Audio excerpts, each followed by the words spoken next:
Hello and good morning. Thank you for joining the Lead Gen Clinic this morning in these early hours on Eastern Time anyway. So I can see people are starting to filter in. So I'm just looking here at some names. I see some familiar names, so thank you for the support. I also see some unfamiliar names. So where's everybody calling in from today? Let me see. So I'm just going to look at the question box. If you could just let me know where you're calling in from today, that would be great to hear. Okay, so I got Jen from Toronto. Hi, Jen. I hope you're well. I've got Lori from Birmingham. So Lori, is that Birmingham, England, or Birmingham, Alabama? Okay, Alabama. So that's your really early morning for you as well. And Mike from Oakville. Okay, well, that's great to hear, and welcome. There is going to be a lot to cover today, and I did make some amendments based on yesterday's presentation. Got some great feedback on that, and I hope that you can learn a lot. So essentially today's topic is the Lead Gen Clinic, and my plan today is to share much of the information that I've learned over the past 20 years or so in terms of marketing and share it with you, and also share with you some of the things that are really, really working in the 2017 environment. So why don't we just dive right in and think of right now as you time. So silence the phone, close the door, grab a pen or paper or Evernote, and feel free to create. We are going to co-create this morning together, and you deserve this time. You're very busy with your family commitments, with your work commitments, and you deserve this 1 hour to think about you, plan about your business, and make this the best year ever.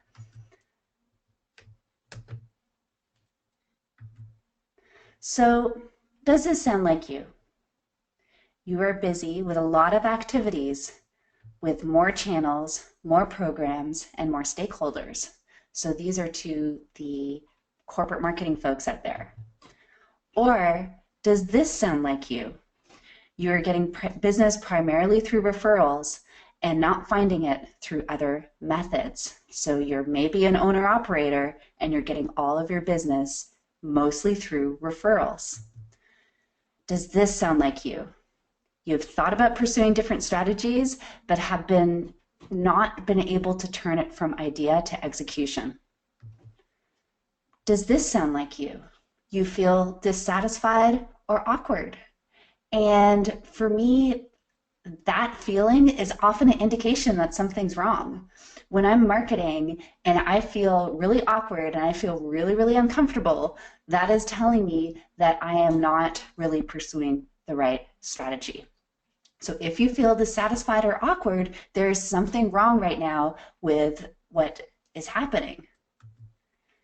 So as a fast action bonus today, I actually created this very, very comprehensive list, which is 50 lead gen ideas to start in 2017.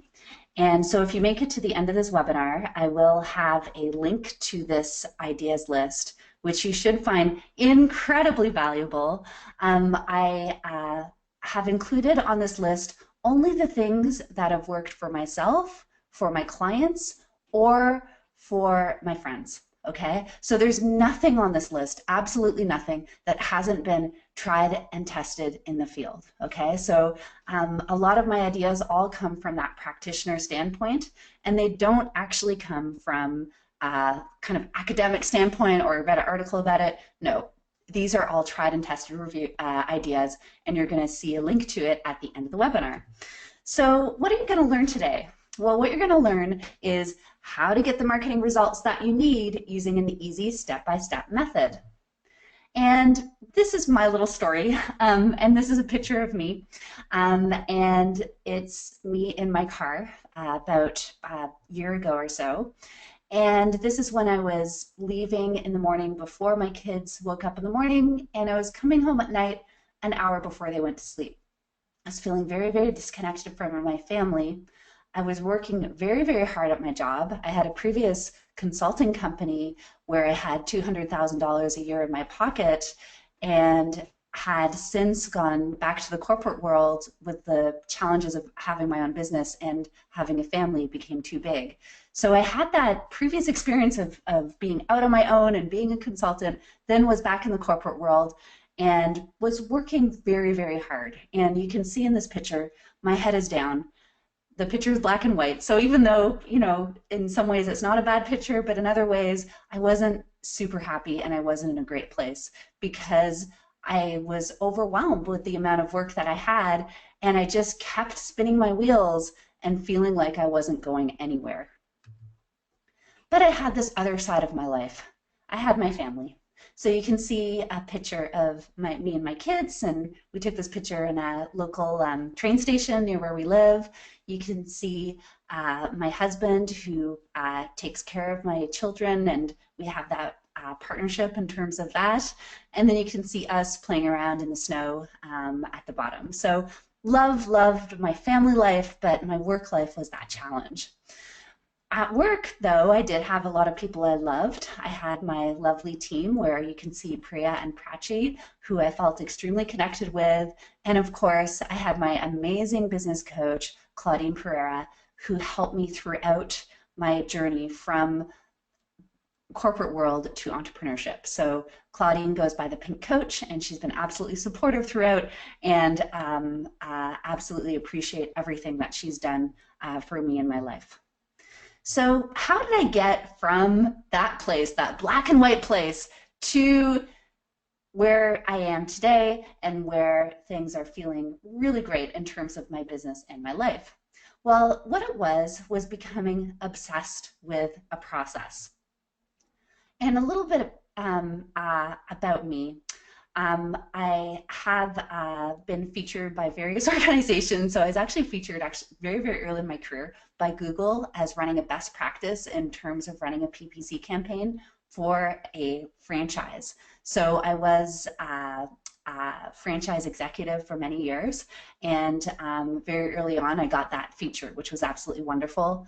I've been a speaker at the International Franchise Association in the US. It was at Denver at the time, and I felt very honored that they asked me to be a speaker for the Marketing Blueprint.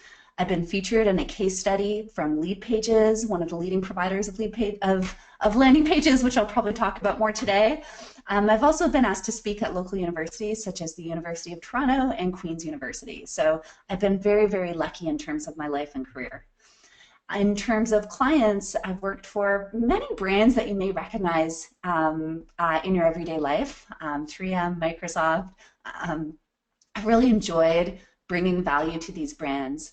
And biggest of all, I've been in that franchise executive mode, and I've been really, really happy to be working with hundreds of businesses across the US, Canada, UK, and Australia. And there's no better feeling than hearing from a business who I've worked with of someone saying, you know what, thanks to you and introducing me to some of these digital marketing plans, I could save for the retirement of my dreams. Or thanks to you, I could save for the down payment of my house. So that's been some wonderful feedback I've received over the years, and definitely has made it all worthwhile in terms of being in that franchising world.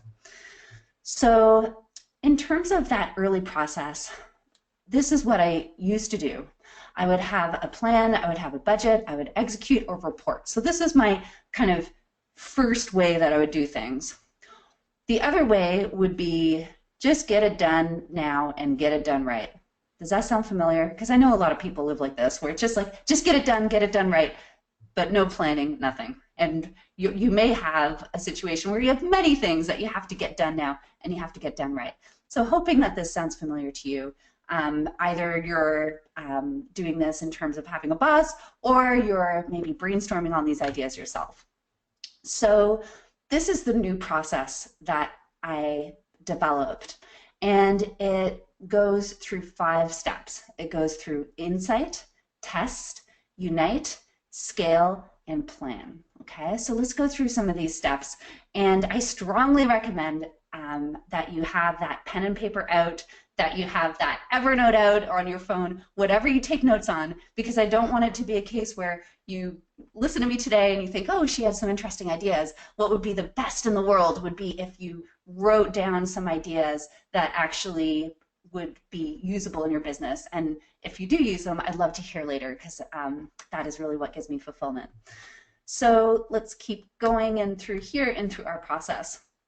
So this process sounds familiar to some people. I'm not sure if there's any technical people on the line today. I know that out of the 60 or so people that signed up for my webinars, there were some technical software developers.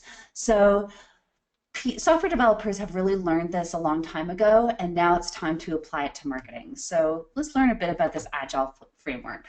So in the development world, there's two types of framework. There's the waterfall framework and the Agile framework. The waterfall is where you have all of the plans up front. You know exactly what you're doing. You know exactly what needs to get done by who, okay?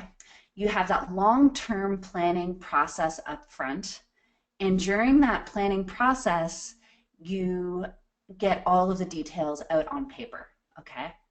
So it sounds like a wonderful way to do things and very organized, but the unfortunate thing about it is that these plans get old mighty quick.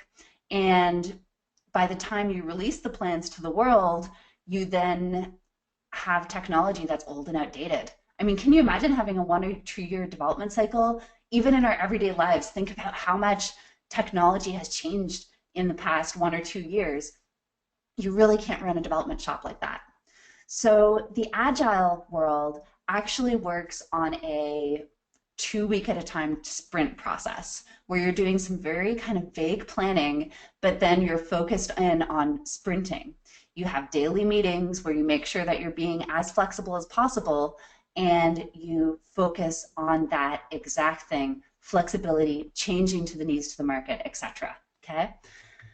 So another way to do development realistically, and this is just being real, I'm a practitioner, so I've seen all different kinds of things before. So a lot of times there's just no framework and you're just running projects. And what happens here is that you get a lot of projects starting and you get very few finishing, right? So people have that customer service feeling of happiness. So your customers are asking for something, you say, yes, sure, I can do that, no problem. But then you know what? Because you've said yes to 10 other people subsequently, you can't actually finish the projects, right? You keep starting them and you never ever finish them. And then you, in the end, you get no results. And it's sort of like running a shell game where you're just, you know, you're just waiting for that day that someone's going to be upset at not getting the results that they need, right? So having no development framework is not a good thing. In terms of Agile, you can actually start and finish projects, and you can still be responsive to those changes. So what are the phases of it didn't work, when that project didn't work? Well, when you're on a team, you get cynicism, you get embarrassment, you get it's a hot potato, I don't want to touch it. When it's individual, what happens, and actually I did a survey asking entrepreneurs what their single biggest challenge was in preparation when I started the idea for this business. I did a survey and I said, what is your biggest challenge?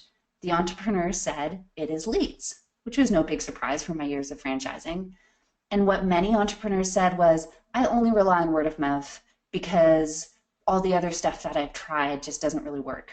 So what sort of happens is that people go back to that word of mouth place, and the sad part is that they simply reduce the size of their goals, right? So, hey, if you want to run a lifestyle business and rely on word of mouth, there's no judgment there. There's nothing wrong with that.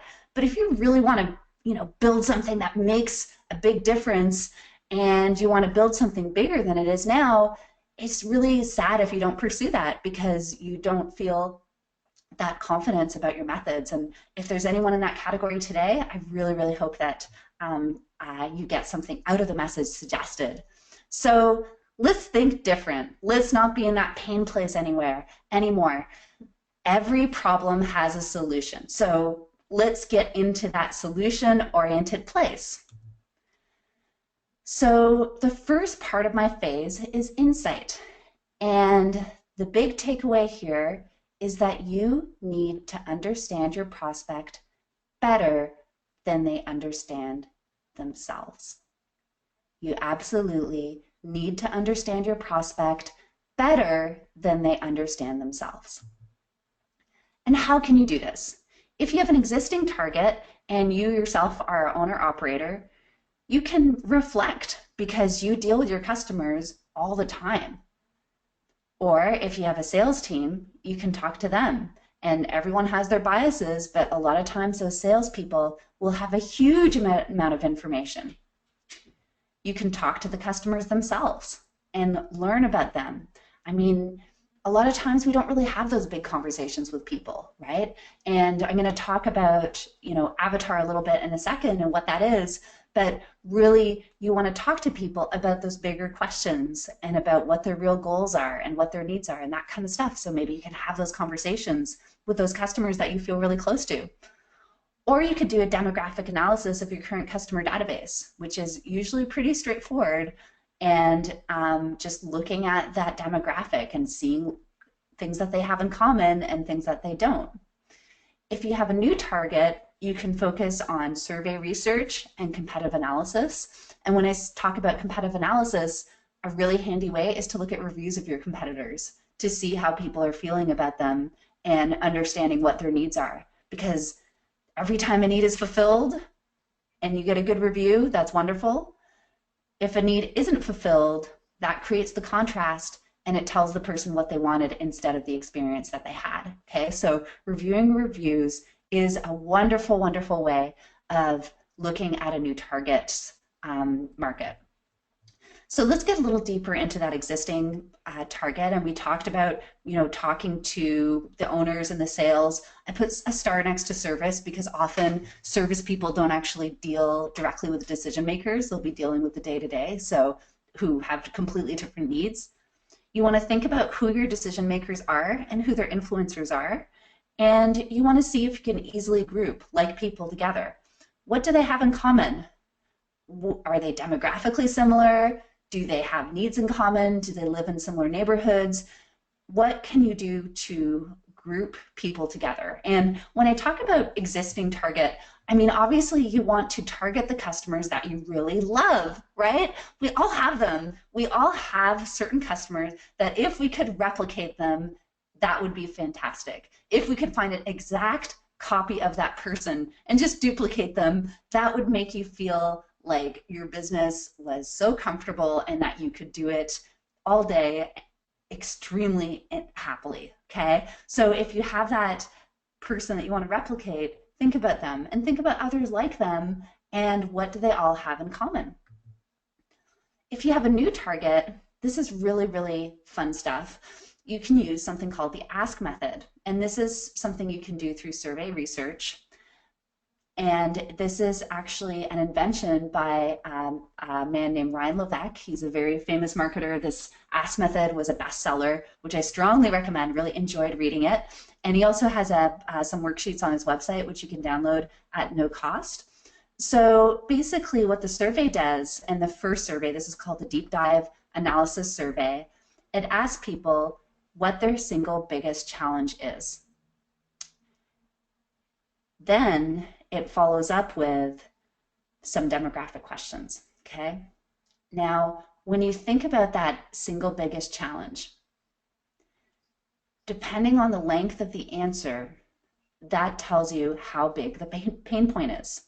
So when I did my ASK method, when I was starting out my business and finding out what people's greatest challenges were, some people just wrote leads. That's my biggest challenge. Whereas other people wrote a whole book on how they'd appreciate it if people would take more time in understanding the need for software development in this time at this day and age, and that they really wish that people had a deep understanding, and they wrote me a whole book about what their problem was. Well, you know what? That person who wrote the whole book is in pain. That person who just said one word maybe isn't as much in pain, and they don't have that huge pain point, and maybe in reality they're fine with the amount of leads that they are and having a comfortable business. That is cool, and there's no problem with that, but it's just a matter of really finding that person who has the most pain.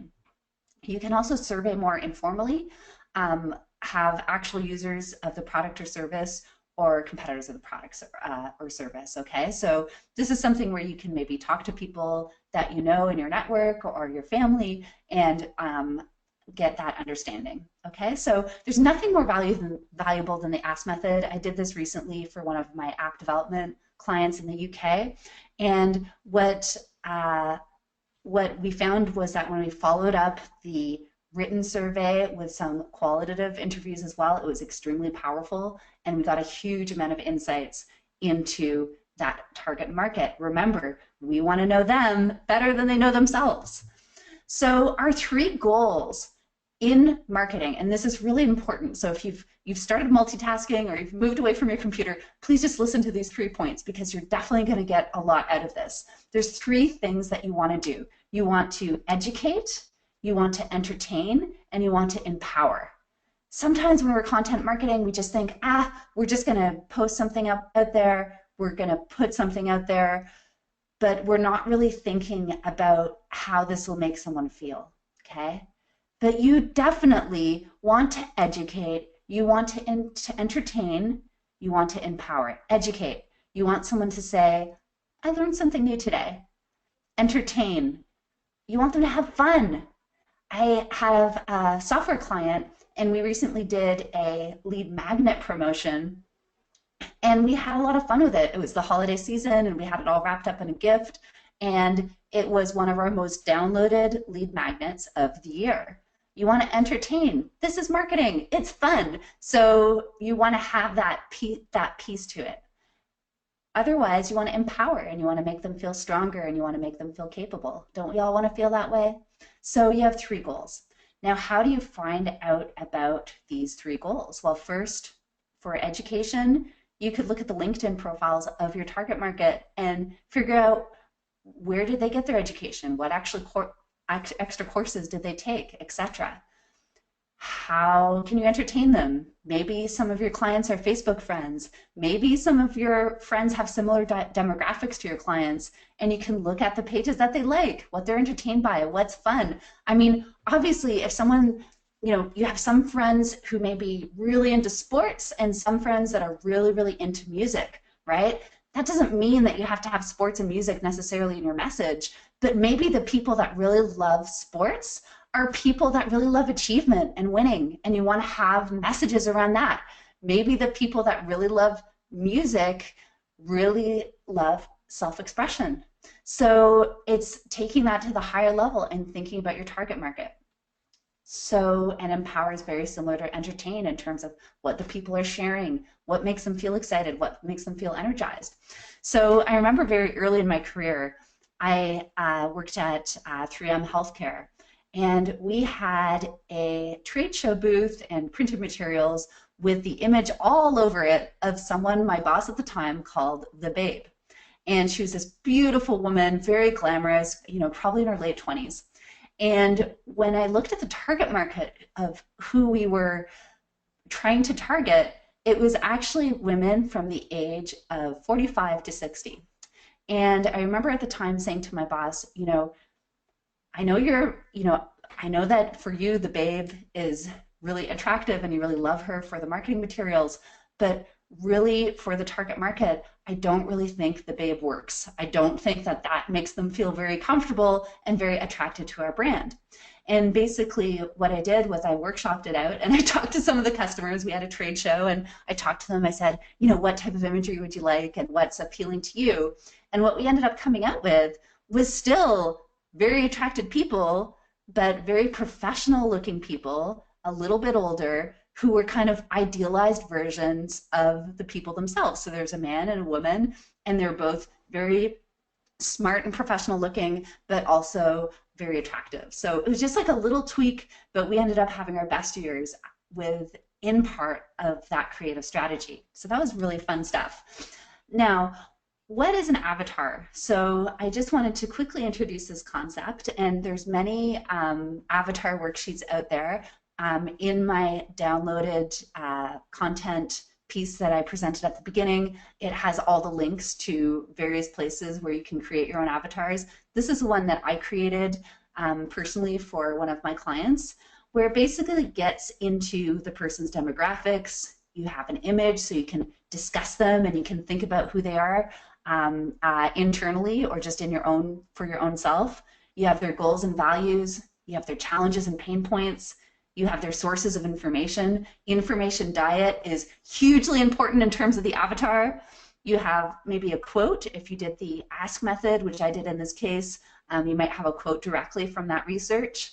And you have objectives, objections, or role in the purchase process, right? So basically, for you, you're trying to figure out 5 or 6 avatars in your business, and you're thinking about how to target them effectively, right? So another example, when I was running my business before, I worked with a big IT service company, and they were targeting VPs of IT. And it was at that time, it was a few years ago, where Twitter was huge, and Twitter came on the scene, and everyone was really excited to be part of it, and they wanted to be on Twitter. Well, you know what? The VPs of IT were not on Twitter, right? So we all discussed it, and then we came out to, you know what? The VPs of our IT are too busy to be on Twitter. They're not the ones tweeting, right? Maybe they are today, now that the president is, but at that time, they weren't. So what they ended up doing extremely successfully was they ended up having roundtable events, because that is what the VPs of IT really wanted, was they wanted to stay on top of the biggest trends.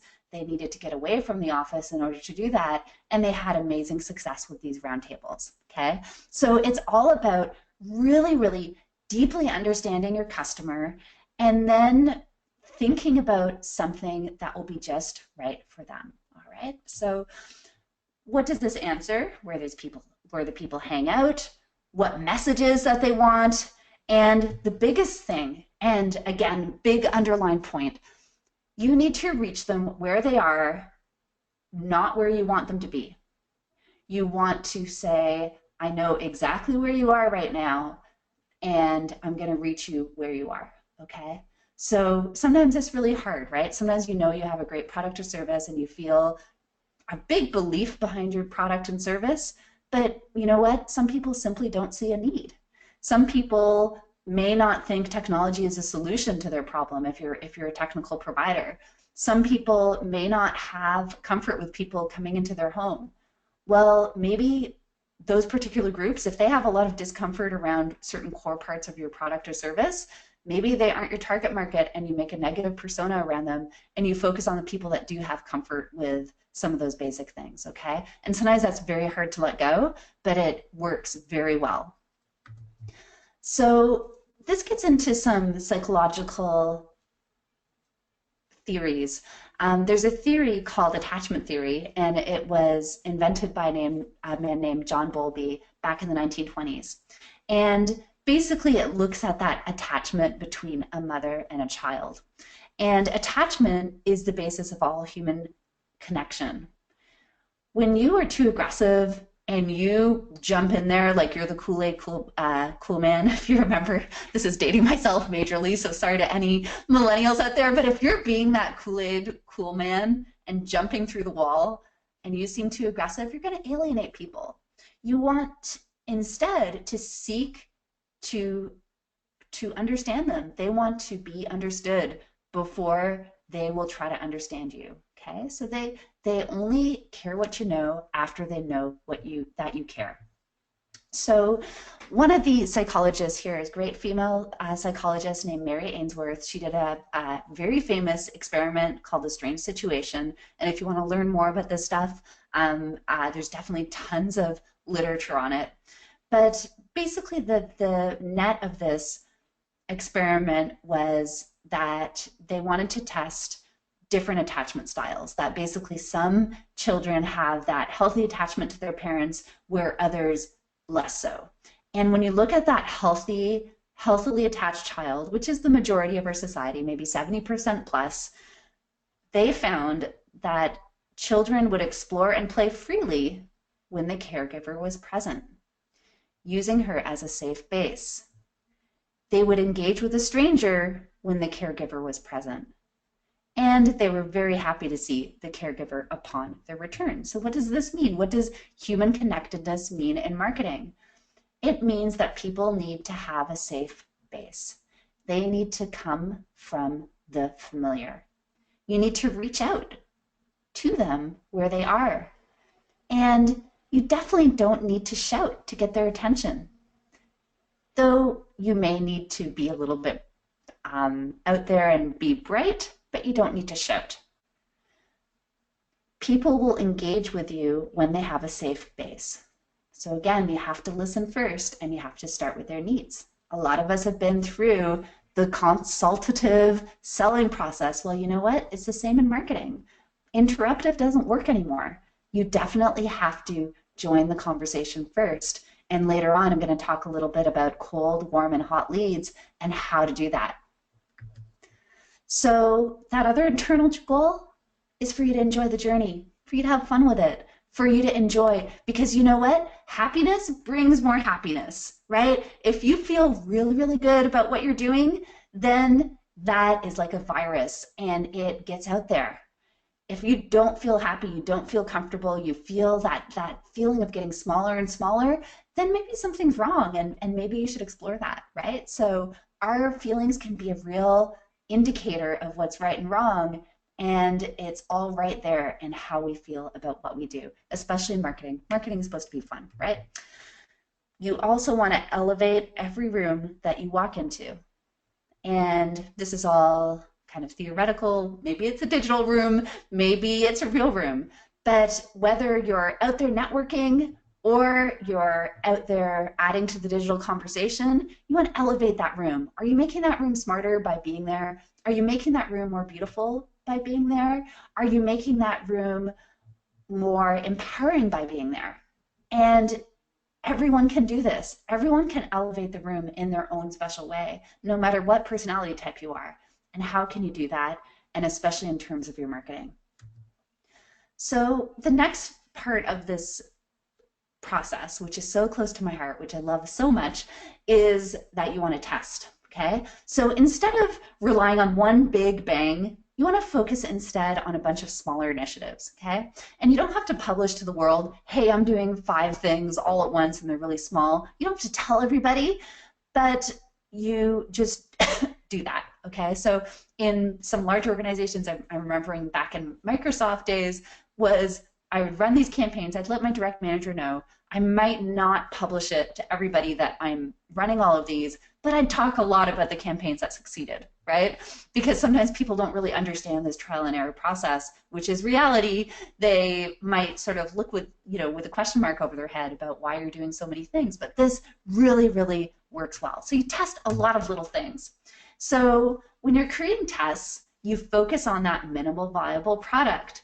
So this is not necessarily the neighborhood that you want to live in, but it's something simple that you want to test. You want to start small and you want to get fancy later. And of course, after you've done all your avatar work, you're going to be making an educated guess. So I wanted to go through a few tips because this is the lead gen clinic. I wanted to talk to you about some really quick tips of what's working now and what's working for me, my clients, and my friends. Okay, so one thing that I strongly recommend is Google remarketing. It's huge. People come to your site, they get a cookie attached to their browser, and then as they travel throughout the internet, they will have your messages following them. Okay, this is a great method that's been around for quite a few years, and it's been working for quite a few years. The number one thing about it is that people are, there's not a huge amount of people on the list. Number two, you only pay per click, so you're only paying a very small budget. So Google remarketing, it's awesome, try it. Facebook retargeting is another wonderful thing. Facebook retargeting has a way to do something very similar to remarketing with Google, except it's through Facebook. And you can pixel your website. Every time someone is on Facebook after going to your website, they will see messages around your business, right? They've already shown some initial interest. If you get a 15% conversion on your website, which is actually amazing, well, 85% of those people didn't buy, and you want to have a way to capture them. And Facebook retargeting is a really, really great way. Another way through Facebook, which is absolutely wonderful, is uploading your current lead list as a custom audience in Facebook.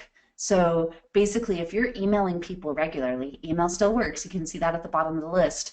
You can also target them through a custom audience in Facebook. This is really, really powerful because they see you in the email, they see you in social media. Guess what? A lot of the millennials hardly use email anymore. So being in that second part in terms of being on Facebook is an amazingly powerful tool, and I've seen this work very well. Facebook Live, this is simply a personal experience that I actually had a Facebook Live last week, and this got the majority of the registrants for this session that I had yesterday and today. Facebook Live is huge, and you get a lot of views on your Facebook Live, so strongly recommended. I did a $15 boost, and I got 50-cent registrants from it. So this is just an amazing thing where you can have quite a small budget, but you can actually get quite a big bang. So that's a really great, a great method, and for larger businesses too. Facebook promotions to friends of people who like your page. So who's more like the people who like your page than the friends of your page? Another really, really strong way to get those registrants for whatever events you're doing, or also get people to download your lead magnets, etc. Email marketing we talked about. PPC does work in some markets, not all, so you got to carefully watch your spend. I'm still seeing some clients who have it work in the US, especially in some of the major cities. You know, you're getting really expensive click costs. So just be very careful about that. Webinars, a great way, and of course public relations is a really wonderful thing to do. It doesn't have to be formal. It can be something where maybe you ask a publication that's local to you or who is within your industry if you can write regular articles for them. I've had huge success with this with one of my software clients actually in the automotive industry, writing on one of the automotive blogs, and every time we write an article with him, he gets up to 200 downloads. And so that's like right off the bat, he's making, you know, 5 days after the article is done, he's making $20,000 to $30,000, which is pretty amazing and feels really good. So public relations, both formally and informal, is a great way, and I have some detailed tips in my lead gen ideas piece. So some tools for testing include Leadpages, love them, Canva, free graphics, or very inexpensive. So I use mostly the free ones, and that's how I made all my Facebook ads for this session as well. Upwork is a great resource for inexpensive tests, and of course Google Analytics is a core way to look at the analytics coming out of your tests. Okay, so one little piece out of testing is cold, warm, and hot, and this is another huge underlying thing for you to think about and write down and really think through your own personal customers. Okay, so cold traffic is on other people's media. So that's when you're doing a Facebook promotion, you're doing a LinkedIn promotion, you're doing a Google promotion, etc. That's where you're paying to be on other people's media, okay? So these are prospects who have no idea who that you are. They don't have a comfort level with you. They just don't know you from anyone else, all right? Warm leads are people who have shown initial interest. So you have your email list, you have your Facebook list, you have your Google remarketing list. These are people that have shown some initial interest in you, okay? Then finally you have your hot leads. Those are people that have already bought, but you know what? This is not a reason to stop marketing to them, okay?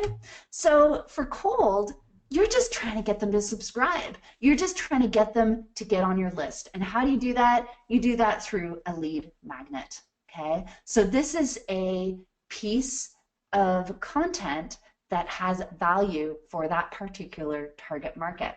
So it doesn't work anymore to say, hey, join my email list. You actually want to say, here is this amazing report, here is this amazing checklist, here is this amazing swipe file that you get in exchange, and then you get their email, then you can start marketing to them through various methods. all you want to do is you want them to subscribe. You do not want to actually sell to them yet. For warm leads, you want to get them to buy. So once they're on your list, yes, then you want to get them to buy. So you can be remarketing to them, you can be emailing to them, you can be retargeting to them. And then you start with the harder sell. You get them to do the demo, you get them to do the consultation, etc. And hot, you have a upsell opportunity or a renewal opportunity. So maybe these are people you can sell your enrichment program to or your ACT program to. Maybe this hot audience is people that you can get them to download another module for your software product. Okay, so just because they're hot doesn't mean you have to stop selling to them. And yes, you don't want to be ham-handed and make them uncomfortable, but people like you, they've already bought from you, and they're much more likely to buy again than that cold audience. So cold, warm, and hot, isn't that cool? So here's an example from my own life, and this is from when I worked at Microsoft, and we had a server campaign that we were working on, and we had 4 different ways that we were marketing. We had 1 which was site sponsorship, 2 which was PPC, 3 which was direct mail, and 4 a deals site. And we tried all of them, both old school and new school at the time methods. And you know what? The deals site was actually the method that worked the best. That was the one that had the most interest in the promotion and got the most leads. So what did we do? We created a partnership with the deals site. We worked very closely with the deals site, and they ended up being a source of leads that was absolutely huge for the company. So that was a really, really neat example of how we were using this method back at Microsoft. An example B, and this is an example in my own business as I've been growing it, is I started out as going to 1 event a week. I was going to startup events, I was going to women's events, I was going to marketing events, I was working with extended teams, I was doing a lot of social media, and I was working on my local Chamber of Commerce. And you know what? The extended teams and the local Chamber of Commerce were the ones that worked the best. So believe it or not, people that I was working on with projects were just sending me so many leads. So doing more lunches with them is what works for me. Going to my local Chamber of Commerce, I'm now tabling at a show with them in February because that was a huge source of leads of some of the initial events I went to. So everything is a learning experience, and everything is kind of growing on the things that really work.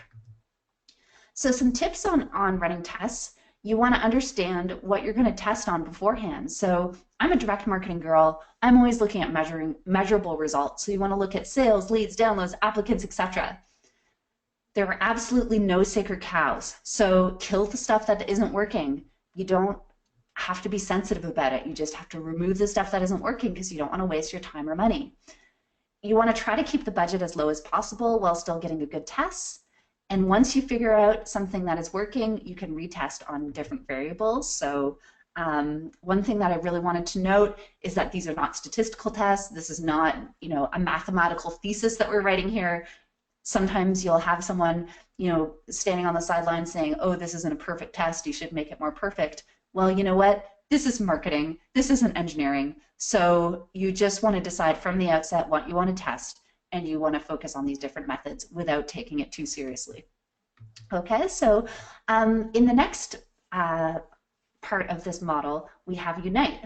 Now, you definitely want to unite people behind whatever type of initiative that you're doing. Okay, you want to unite people whether you are a corporate person and you need to get everyone on board corporately, or if you are a single owner operator, you may want to unite together with other like people. Okay, so you definitely want to unite after you've had some successful tests under your belt, and not to be forgotten.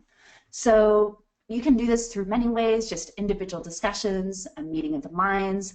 The more involved people are, the more engaged they'll be in the final decision. So definitely uniting is so beautiful. So here's a sample of uniting that I worked on recently. So it was creating a committee on messaging, sending a draft around that committee, and then the messaging really got completely created by the group, and the group became completely on board rather than it being top down. Okay, so this is kind of in that corporate environment. You definitely want to have that group type of involvement, and that's how you unite people. Okay. And in terms of an owner operator, and this was when I started the brand of my previous experience without a lot of budget, in my former consulting company, I simply found a lot of like-minded people who wanted to achieve the goals. We genuinely connected. I got them to help me with my copy, with my logos, with my website, all the technical stuff. And in return, I gave them my services as a marketing strategist. And we all united together with a whole bunch of like skills, and we succeeded. And actually, I wasn't the only one that succeeded. We all succeeded together, which is really, really neat. So don't be afraid to ask for a favor, but also always give favors in exchange, okay? So once you've done all your testing, you have a coin-operated business. What's a coin-operated business? That's where you put a coin in, like 5%, and you get a result out 100%. So you put in a nickel, you get out $1. You've figured it out. You have a system now, and each system will be individual to the business and the market, but you want to have that beautiful coin-operated business. Don't be nervous. If your coin-operated business is different from that other person in your networking group, that's fine. If it's different from someone of the exact same business in a different region, that's fine. Everyone isn't the same. Every market isn't the same.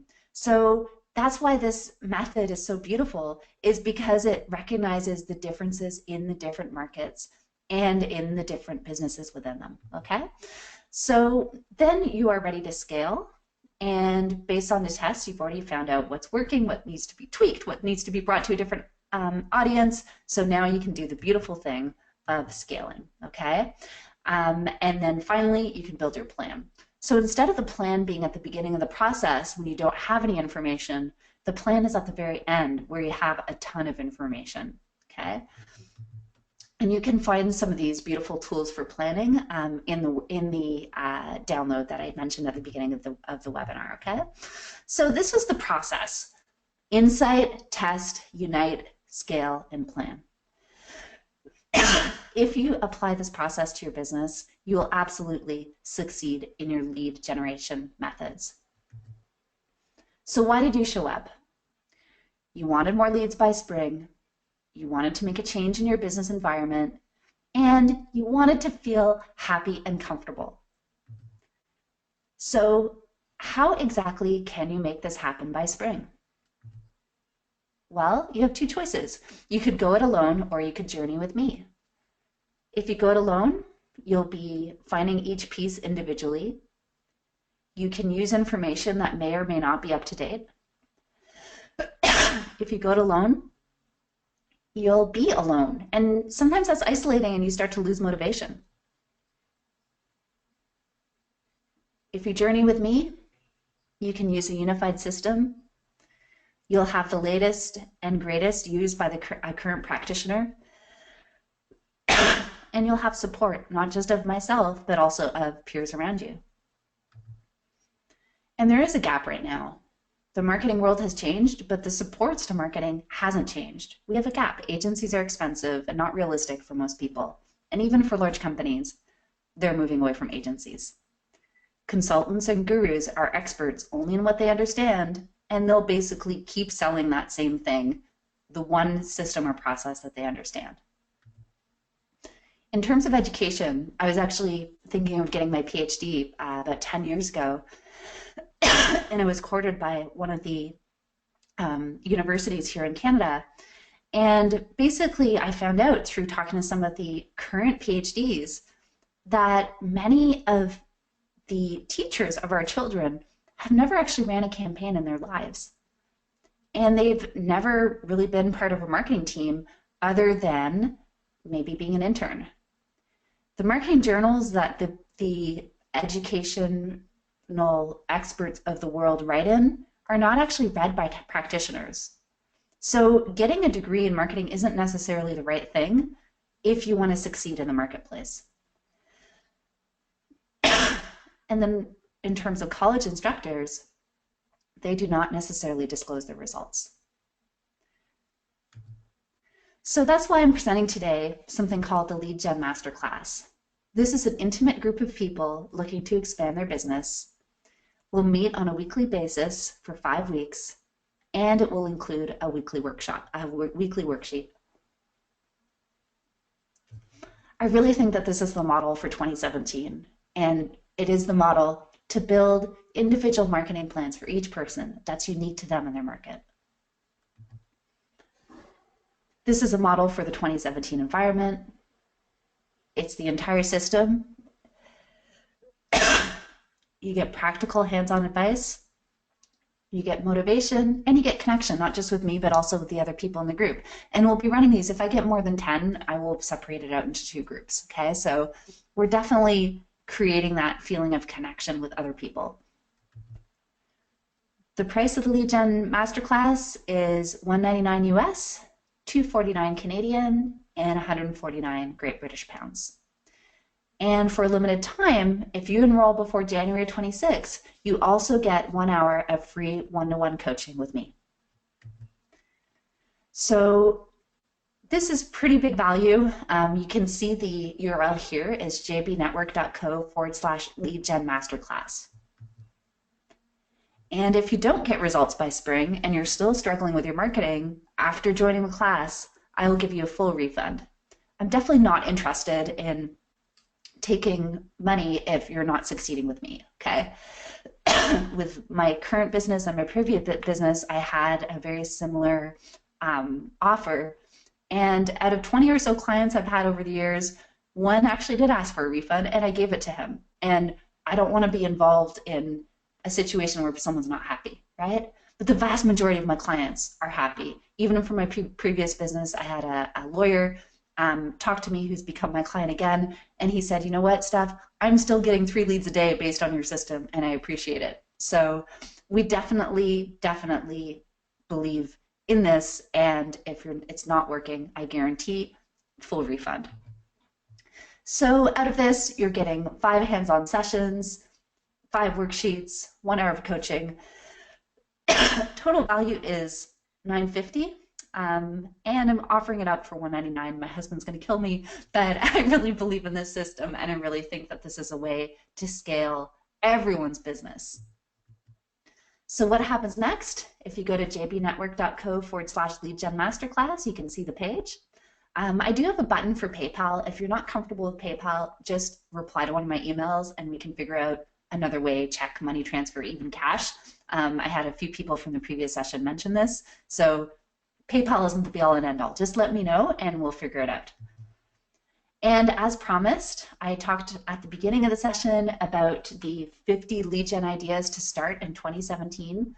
So if you go to jbnetwork.co/lead gen ideas, you'll see 50 things that are working right now. And like I said, these are not fake things. These are not theoretical things. These are real things that are working for me, my clients, or my friends, okay? So this is a really, really great offer, and it's absolutely free for you attending this session. So I really appreciate that. Actually, everybody who joined has stayed to the end, so that's really awesome. Thank you.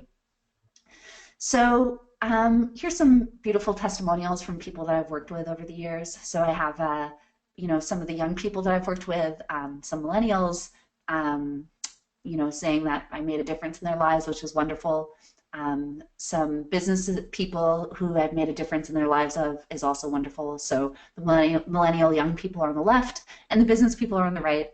So I do have a few minutes for questions. So I'm just going to take a look to see if you have any questions. There's been a lot covered today, and would love to hear what you have to ask. So I'm just going to go open up my question toolbar here.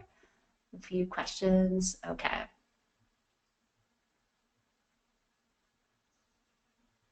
So one person has asked, can you give some tips on best practices on Facebook Live? Some of them are very unprofessional and tacky, in my opinion. So my one tip in terms of Facebook Live would be to focus on the educate point, okay? So when you're doing Facebook Live, you definitely want to educate, and you want to help people really, really become better and learn more, okay? So Facebook Live, you want to inform people, and you want them to come out of that place to say, hey, I just learned something, right? So in one of my online groups, I have a woman who's focusing in on imposter syndrome and how some people feel like they're imposters and they hold themselves back because of that, right? And basically that has become a really powerful theme for her. So her doing a Facebook Live would be about maybe a tip on how to overcome feeling like an imposter, right? So you don't want to just do something silly. You don't want to be fluffy. You want to add that value. Also simple stuff, right? Like make sure the background looks good, make sure that it's spontaneous and genuine. You don't necessarily need it to be corporate. And another final point would be for it to be shorter. Some people do them longer, but I tend to think having it under 5 minutes is better for your audience. Also strongly recommended that you boost your post. And the best boost is for people who like your page and the friends of people who like your page, okay? That boost is amazing. And as I mentioned, I did a $15 boost on this, and I got the majority of my registrations through it, and I was getting 50-cent registrations, which is incredible. So I think because it's people who like your page and friends of the page, they may be more similar to warm traffic, right? They may know you already, or they may have a friend of a friend, and that's why having that bit more of a personal message is stronger for that particular audience. So thank you for that question. I have another question which says, you mentioned about pay-per-click marketing. Pay-per-click marketing isn't working in my market. And first of all, I'd ask, well, why? But maybe it isn't. So pay-per-click marketing over the years, the click costs have gotten more and more expensive. If you're finding your cost per lead is too expensive, maybe you should pursue other strategies, okay? So, hey, 5 years ago, pay-per-click worked in most markets. Nowadays, not so much. The other piece I'd give in terms of advice for your pay-per-click marketing would be that you should consider doing a lead magnet. So maybe your primary call to action might be sort of like a direct, contact me now, view my demo, something like that. But maybe a secondary call to action could be a white paper, or maybe A/B test them against each other, doing a white paper, some sort of lead magnet, which is really, really awesome value, right? So you're giving people a list, you're giving people a blueprint, you're giving them a case study, something that would be extreme value to them, and after reading it for 5 minutes, they would get something out of it, okay? So if pay-per-click isn't working, maybe try some of these softer ways. And pay-per-click is no longer that guaranteed thing, okay? All right, so I got another question. It says, what is a deals site? So a deals site is one of those discount sites where people search for discounts. So this particular one that I worked on with Microsoft was actually called redflagdeals.com. And hey, people didn't love that we were targeting them at first, but after we got all the results, it was excellent. So some of us sell premium products, and we might not necessarily want to be on a deal site, but others of us, it works very, very well. So yes, so someone just said similar to Groupon. Yes, similar to Groupon. So that can be a great way. But again, it's a test. Everybody's different, right? So just test it out, see what works for you, and then go from there. So looks like it is 9 o'clock, so I'm going to wrap up. I really, really appreciate everybody coming today. I really hope to see some people from this session today join my masterclass, and I really look forward to doing more webinars like this in the future. Thank you for joining me on this journey. I really appreciate it. Have a great day.